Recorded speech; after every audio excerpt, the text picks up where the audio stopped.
Welcome to the Sample Chapter Podcast, the show where authors read a sample chapter from one of their books. Here's your host, Jason A. Meiske. Hello, Sample Chapter listeners. We are back. And yes, indeed, it has been a little while, hasn't it? Suffice to say, there has been a lot going on in my world. A lot of family drama in the along the lines of health issues with extended family. I've had my own health issues. Ended up having to have another surgery, but suffice to say, everybody is healthy and good to go now. And I'm really excited to be back doing the show. And it was just one of those things where until I could really commit the time that I've been giving to this show for the last, 7 years now. This is the 7th year. Until I could really commit that time, then I just wasn't going to come back and do anything, half-assed.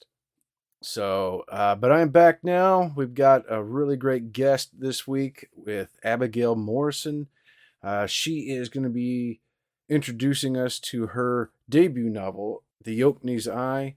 And it's a great discussion. We have a lot of fun talking about her other stories. Was her first ever story ever going to be something that's going to be come out? Will they ever see the light of day? What went into Oakney's Eye, and how that was, how she discovered it and wrote it, the planning and pantsing side of it. And, among other things, then we finally wrap it up with a really fun would you rather kind of question. And it's really great. And then, of course, next week, Abby will be back again with the reading of the beginning of Oakney's Eye. So you don't want to miss that. Hey, before I forget, I want to make sure that you click that link in the show notes, because Abby's got a special going on for her book happening right now during Amazon Prime Days. And so click that link in the show notes to go on over and grab a copy of her book. You don't want to miss out on that. It sounds like a delightful story, and one that I'm going to probably pick up as well, since it's Prime Day. Gotta grab those deals when you can, right? So it's you're in for a fun treat today with Abby, and it's just we're having a lot of fun. As for me, like I said, it's just been a really hectic few months. I don't. It's not one of those things I really need to go into a lot of details or whatever. It's just been kind of hectic and frustrating to not be able to do the things I really love. To be perfectly honest with you, I haven't even been able to do a whole lot of writing. I did do a book show with my local writers group. When did we do that? Oh, we did that the first weekend of June. And that was actually right after my surgery. So I was still recovering, but I was able to, I could go and stand there and sell some books and talk to some people. And that was a lot of fun getting to do that. Shared some pictures online. And, but otherwise, I think, oh my goodness, I think I've written maybe 2 chapters of Bandit 3. I actually did start on another short story that I've got about halfway done. And then I'm doing final edits on the short story that's coming out in a new anthology later this fall. But the nice thing about having all this stuff kind of coming to a close, everybody feeling better, and I feel like my schedule is finally getting back to normal, and I've been feeling that urge. You know what I mean? I mean, as a writer, I know sometimes some of us get that urge where it's like, I really, maybe you don't want to write, maybe you let life get in the way, you have all these other things, but then you reach that period where it's like you start to feel that need, that desire. It's like, writing is kind of like that drug that, like, man, it calls you back in sometimes. And I've really had that happening to me here lately. So that is something that I've been looking forward to. I'm gonna start making the time again. Because sometimes that's what you have to do in order to follow through with the things that you're passionate about. You got to make time to do it, right? So that's what I'm going to start doing here lately, here in the very near future, perhaps tomorrow, perhaps when this episode drops. While you all are listening, I'll be working like crazy on getting some more writing done. And the plan is still to have Bandit 3 out this year. So we'll see what happens. Anyway, not a whole lot else to share right now. Perhaps next week before the reading, I'll have some new things. But I think without further ado, we'll go ahead and hop on over to this wonderful, fantastic interview with our guest, Abigail Morrison.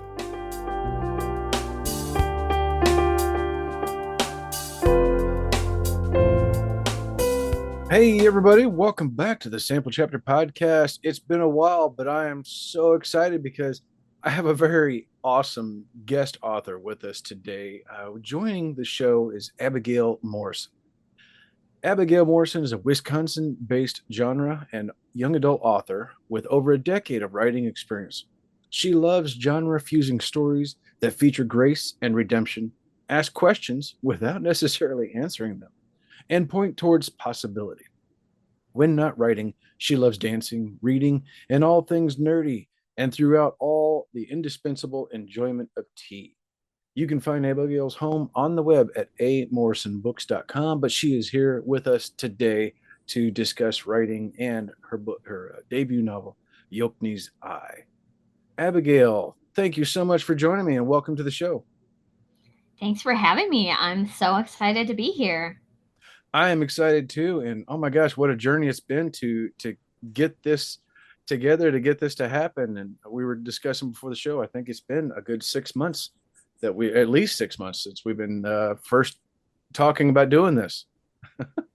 Yeah, it's been a journey, but good things come to those who wait. So let's hope it's a great episode for you. I believe it will be. I believe it will be. So, give us a little bit about your background. Like, what you've been writing for more than 10 years, but what was that moment that made you say, "I want to start writing today"?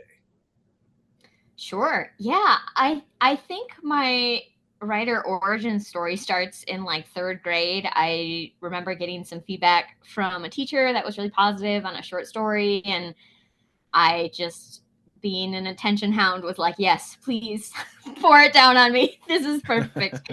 But then more seriously, I think I've always had a love for reading and stories that my mom used to read to me a lot when I was younger. I remember reading books like Redwall and Sabriel in, my elementary years and middle school, and just being like, if I could do this, that's like the one thing that I want to do. And that's really stuck with me.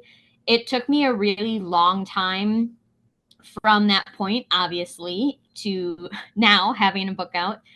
And so I think a lot of that was it just took me a really long time to learn how to write well and to accept that there were things that I couldn't do on talent alone, and just be willing to kind of write a different one than the one I had focused on for a really long time, to just really learn how to shred things apart and put them back together into something that actually worked as a story. So, and that's what we have with The Yokne's Eye. So it didn't take 10 years to write just that book, but I have been writing for a very long time. Yeah. So was Yokne your first story, or did you have like lots of other stories in the file cabinet, things that you kind of like, this and a little sample of that, a little sample of this, trying to feel it out? Sure. Yeah, I have. I think I've written 5 before this one, something like that. So I had a lot of them. One of them I worked on for about 8 years, and then was just like, you are way too emotionally close to this. You need to step back, work on a different one, so that you can actually learn some of the finer points of structure and plot and things like that. So I worked on that a lot on this one, but I have some other ones, some of which I would love to come back to someday. Some of which I'm like, nope, it's not great. Uh, and some of it is like, there's pieces of one of them that I'm thinking might just transform into a different story. I think when I started writing consistently, I was in high school. And so there's a lot of my older stuff that's like, this is very clearly written by a high school girl. And it's just, that's not how people work in more reasonable ways. So that translates pieces that crop up all the time. So nothing ever goes to waste. That's good. That's fantastic. So do you plan out your stories, or do you pants them? A little bit of both? Yeah, I have traditionally been a pantser. I tried outlining when I was younger and found that I would just ramble and ramble for thousands of words trying to kind of loop back to the next plot point, and it was very difficult for me. I think now, as I'm trying to look at how I can improve my speed and efficiency to kind of get a more regular publishing schedule, I would love to convert a little bit farther to the plotting camp. And so I'm working on that a little bit. I think if I have the start and the end, I can usually fill in the rest. But I think I'm learning to take more care as I go, um, just to put a little bit more thought into things, so I don't have to spend quite as much time in revisions. But I don't know that I'll ever go full outline. I don't know if I can make that jump. Yeah, I outlined my first story just way too much. It felt like I'd written it, so it was so hard to go back in and flesh it out. I finally, what I ended up writing was almost completely unidentifiable to what my original outlines were. How Because I fun. just found, yeah, it was, it turned out better than I'd hoped. But yeah, I finally was just like, all right, I've outlined it so much, I know what I'm supposed to be doing, but I keep getting hung up on like those first 1 to 6 chapters. And Hmm. I got some critique back, and they were like, people were telling me like, well, it's not really until chapter 4 that we even really know what's going on or what this is supposed to be. I was like, oh crap, yeah, the first 3 chapters are need to go. Yeah. Yeah, I But get it. yeah, so I ended up, my writing group convinced me to do NaNoWriMo, and I was like, all Oh, right, sure. I'll just start over with this, and I know what I want to do with it. I know what I have planned, but we'll see how it goes. And that was a thrilling experience to do that. Yeah. Yeah. It's a lot of fun. It's very hard, but it's a lot of fun. Yes, it is. It is. So, tell us about Yokni's Eye. What was the origin behind that? So the Yokni's Eye is a young adult rival champions that are on a journey or race to reach a creature that can change the world when it blinks, but it only blinks once every 600 years. So it's kind of this Hunger Games without the child murder race to the finish, and then Mm, really paired with a lot of more heavier character focus. hmm. So I kind of think of it as like kind of Hunger Games meets like Friend Zone only Pride and Prejudice kind of vibes in a fantasy setting. Um, and so a lot of where that came out of, it was just kind of meditating on this idea of what it takes to actually have peace on a larger scale, and how you kind of need both sides in order to have peace. So one of the major conflicts in this story is Mira, the main character. She's a female dwarf, 16 years old. Her people have been enslaved for hundreds of years, and she winds up having to travel with Atlan Kierce, who is the prince and heir to basically the slaving empire. He's a big giant dog guy. Love him, big fan. So they end up having to travel together. So obviously there's a lot of tension where obviously he's the heir to this slaving empire and she is a slave. So I wanted to think about not only like how do you address an issue of that scale and magnitude of like an entire race that's been enslaved. It's not just like a personal vendetta, Hmm. but also looking at it from a slightly different lens than I feel it's often treated in modern literature that I've read or experienced, because I feel like we live in a culture that is increasingly very much like if we just didn't have this group of people, everything would be Oh, fine. yeah. Like if this political party didn't exist, if whatever, if this lady at Right. Starbucks that's yelling at an employee didn't exist, then like everything would be fine. And that's just not that's just like absolutely not true. Right. Because you'll find someone else that you don't like. Like you're never gonna, unless you're the last person, like you're always gonna have somebody that you can find beef with. And Hmm. so we need something different than, and I find that a lot of specifically young adult stories that are these kind of rebellion stories against this like oppressive overlord force are very much like in that vein of like, well, if we just got rid of President Snow, then we wouldn't have, Hunger Games. It just wouldn't happen. Oh yeah. If we just like got rid of that guy, if we just blow up the Death Star. And there's nothing wrong with those stories. Like, I love a good rebellion story, but I feel like, especially in young adult fiction, when it's in theory, maybe not in practice, but in theory is supposed to be stuff that's marketed for younger, kids to be reading. It's like I wanted to provide something that was a little different and was like, what if that's not the only option? And exploring whether or not there are other options, and is it justified to just wipe out this group of people that have wronged you, and just meditating on the fact that for me, I think that peace requires two sides, and if you just wipe out the other side, you haven't actually achieved peace. Like, that's kind of the opposite of what you've achieved there. And so focusing on a story that has these two sides where, it's neither character is like entirely good or evil, and just putting them together and seeing what happens. You mentioned in my bio, I like to ask questions without necessarily giving answers. And obviously from this conversation, you can kind of see some of where I lean on this issue.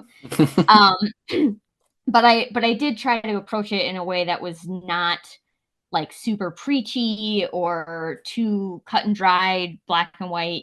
They both have flaws as characters and both have their own issues. It's kind of where that Pride and Prejudice comes in. Of Mira is super prejudiced, and Atlin is definitely coming from the pride side of just not understanding her point of view at first, and for various reasons, and kind of having to bring them together to see if a better solution can be found.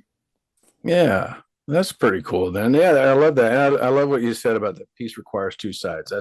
That's very well said, and very poignant always. So, well, and you've got some fantastic creatures, with the dwarves and the I forget what you said, the other guy, the magician dude, but then of course the dogman, the giant dogman. Now, how did that come about? Was that just, were you searching to do something different, or was that something that kind of came to mind as you were writing it? Yeah, I think Atlin and the Bogies kind of came out of just, I've always loved stories like Redwall and anything that has like a big giant talking animal in it. I'm like there for that. And so I think some of that was just kind of came out of my natural affection for that. I think this was a story where Mira and Atlin came very early as characters. Mira, I tend to write and enjoy male characters a lot. My writers group kind of makes fun of me for it a little bit, actually, because it's so extreme. And so part of me was like, I want to write a character that is a female for my lead. But I also feel like you rarely see female dwarfs in settings. And so their origin story is a little bit different than you would see from, maybe like a Tolkien-esque kind of dwarf origin. So they're kind of weird creatures in of themselves, but that's kind of where she came from. And Atlin was, I think, just came out of my love for big giant dog boys. And then Craven, Craven is the magician-y guy you mentioned. So he is an arbiter. So he has contractual magic. And I think he came out of just having this idea for this extremely like one use only magic type, which I think was just really interesting to me, to have something that is extremely limited in its scope, and is tied in with some of the wishes that have come from the Yokney in the past. The Yokney is a big giant eyeball on little like bath club claw feet kind of things. So that's the wish granting creature, and so that's where his magic comes from. And he also has a dragon, which is delightful. That's awesome. So is Yokney going to be part of a series, or is this a standalone? This is going to be a standalone. I've had people want a sequel, but I'm going to disappoint them, I think, at this point. Maybe in the future, who knows? Yeah. So what is next for you? I am currently working on my very first series, which is terrifying and complex and very fun at the same time. So this one is more steampunk adjacent, but they don't use steam. They use a different power source mixed with kind of this apocalyptic kind of Cold War sheltering vibe. I've had it compared a little bit to Silo or Wool, which is why I haven't read that or watched it at all because I don't want to accidentally steal from them. But kind of similar to that if people are familiar with that one. Okay. Awesome. Well, that sounds fantastic. Yeah, and I noticed too, you on your website, which everybody of course, we're gonna have a link to on the web on the episode down in the notes. But like you got your blogs, which a lot of fun things in there. I was reading about Martin Riggs from Lethal Weapon, and your love for his type of character, the crazy character, all that. I was really blown away when you were defending Mission Impossible 2, though. I was like, oh my gosh, how could you do that? It is admittedly bad in some ways, but it's bad in all of the best ways where it just is goes so hard on what it is for when it came out. And I think early 2000s action movies have a very special place in my heart. So Mhm. I think even though it's actively has a lot of stuff in it that's just very bad, it's also just so fun. As long as you're not trying to take it seriously. If you're trying to take it seriously, you're gonna have a very bad time. Oh yeah, exactly. Yeah, yeah. And it's got its place. It's got its place. It doesn't. It no longer really fits in the series. Yeah. But I just rewatched the first one recently, and I was like, Oh, delightful. doesn't really stick with it either. But then again, it's got some fun things in it. It's Yeah, fun to look baby back Tom on. Cruise. The exactly. He's so young in that one. Yeah. Yeah. The third one is probably always gonna be my favorite, but the second one is like my non-serious favorite. Yeah, yeah. That third one, that was fantastic. I loved how I almost didn't want to see it, and I can't remember. Oh, I was working at the theater. That's why I saw it. So I Oh, stepped okay. in and it caught my attention. I was just like, okay, all right, they brought it back around, and this Oh is yeah. pretty riveting. Oh So yeah. yeah, I like that. Well, let me. We're gonna finish up with something fun here. We're gonna do a little "Would you rather," and this is book themed. So, would you rather read a book with a cliffhanger or a book with a heartbreaking ending, and why? Is the assumption that these are standalones, or is there like a future book of the cliffhanger? Let's say it's standalone. Oh, okay. I'm going to say a cliffhanger because I am just a baby when it comes to sad things and I don't typically like to watch them. But also because one of my favorite movies of all time, Lock, Stock, and Two Smoking Barrels by Guy Ritchie, ends on a cliffhanger. Oh, It's a very small cliffhanger, but it is a significant one. yeah. And those can be a lot of fun too. I was originally going to end my first story as a kind of a cliffhanger where I thought, you know what, people can figure it out. It'll be fine. And my wife was ready to kill me. She was like, "No, you're not doing that. We need to know what happens, give us a year down the road." It's like, ah. So everybody's been so thrilled that I did that because the way I wanted to end it was not going to be. It was going to be heartbreaking and a cliffhanger. But Oh, okay. Wow, double yeah, whammy. yeah, it's going to be both. But all right, well, that's fun. That's awesome then, and great answer. I like that. Well, tell everybody where they can find and follow you. Yeah, so the best place to go to keep up with me is going to be amorrisonbooks.com. Specifically, sign up for my newsletter. So you'll get some free short stories for one each for the three main characters in this book when you sign up. So a little bonus content you can't find anywhere else. And then as I come out with more books, I also send out recommendations and things like that. So that's the best place to find me. I don't really do social media. It's my unhappy place. So come join me on the newsletter, and then you can talk to me via email. It'd be great. Fantastic. The other thing to look into is my book. The ebook version is going to be free on Amazon from the 16th through the 20th of July 2024. So if you are being a cool kid and listening right as this is coming out, you should snap up your free copy. Awesome. And like I said, everybody, I'm going to have the links for that in the show notes. So whenever you get done with this, you can hop on over, follow her website, and then also the Amazon links. That way you can grab the books right away as well. So, Perfect. Abby, thank you so much, Abby, for your patience as we work this out, and then for being such a wonderful guest with us today. It has been such a pleasure. Thank you so much for having me on and for doing an awesome show. Oh, well, thank you. I appreciate that. I'll make sure and put the check in the mail tomorrow. I promise. All right, everybody. Well, stay tuned for next week when Abby returns and with a sample chapter from The Yolk News Eye. And until then, take care, everybody.